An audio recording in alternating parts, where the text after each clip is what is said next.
একটু চোখটা বন্ধ করে ভাবেন, আপনাকে গোসল দেয়া হবে, জামাগুলো খোলা হবে।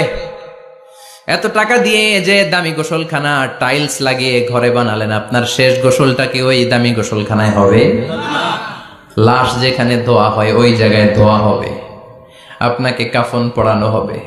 আপনার কলিজার টুকরা ছোট বাচ্চাটারে বলা হবে, আব্বু দেখে যাও তোমার বাবারে শেষবারের মতো দেখো।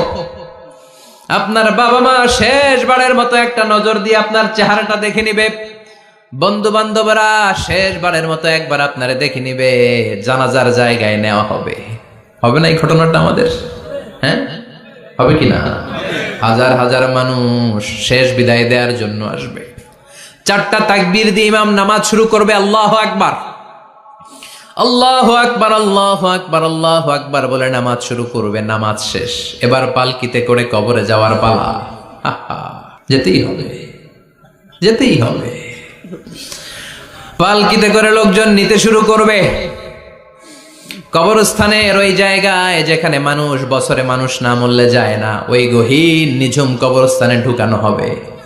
পালঙ্ক থেকে নামিয়ে আপনার জন্য করে রাখা আগ থেকে কবরটার মধ্যে শুইয়ে দেয়া হবে। উপরে বাঁশ দিয়ে ছাউনি, শেষবারের মতো সবাই দেখে বাঁশের ছাউনির উপরে মাটি চাপা দিবে। ঠিক কিনা? চলে যাবে সবাই, কেউ নাই, অন্ধকার, শুধু অন্ধকার। এই অন্ধকার যেন শেষ হতে চায় না। সবাইকে মরতে হবে, কেউ থাকবে না।